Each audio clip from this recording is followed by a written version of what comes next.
Maharashtra today 24 news, सत्य परिस्थितीचा सविस्तर आढावा।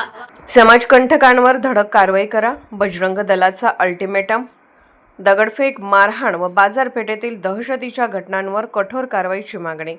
अकोला शहरात मागील काही दिवसात दगडफेक, चोरी, व्यापाऱ्यांवर हल्ले आणि बाजारपेठेत निर्माण झालेल्या दहशतीच्या घटनांमुळे नागरिक व व्यापारी वर्गात भीतीचे वातावरण पसरल्याचा आरोप करत बजरंग दल आणि विश्व हिंदू परिषद यांनी जिल्हा पोलीस अधीक्षकांना निवेदन दिले।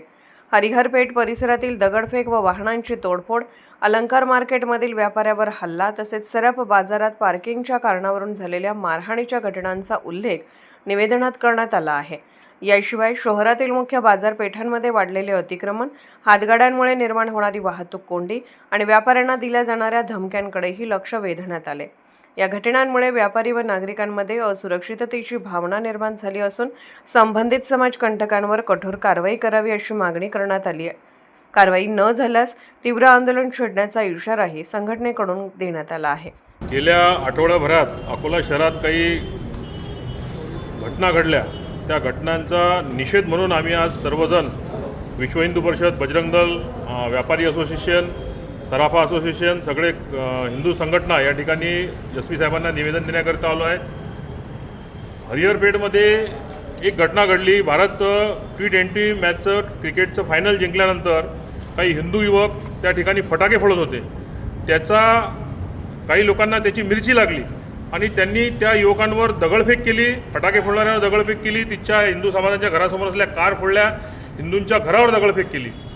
ती घटना होत नाही तर अलंकार मार्केटमध्ये एक कूलर चोराला तिच्या व्यापाऱ्यांनी पकडलं, तर त्यांनी त्याच्या साथीदारांना बोलवून, त्याच्या परिवारातल्या महिलांना बोलवून त्या व्यापाऱ्यावर हल्ला केला, त्याच्या दुकानातलं सामान फेकपाक केलं, त्याला अश्लील शिवीगाळ केली।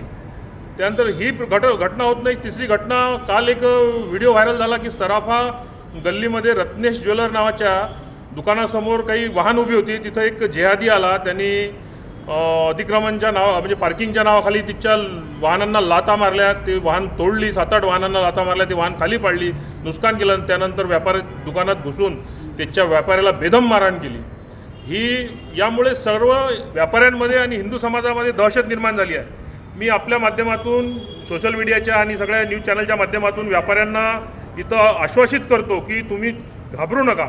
पोलीस तुमच्या मागे आहे, एस पी साहेबांनी आश्वासन दिलं आहे, पण विश्व हिंदू परिषद, बजरंग दल सुद्धा तुमच्यासोबत आहे। जर योग्य ती कारवाई झाली नाही तर विश्व हिंदू परिषद, बजरंग दल जशाच तसं उत्तर देण्यास तयार आहे। व्यापाऱ्यांनी घाबरायची गरज नाही असं मला या ठिकाणी सांगायचं आहे। महाराष्ट्र टुडे मराठीसाठी ब्युरो रिपोर्ट संजय दास, अकोला।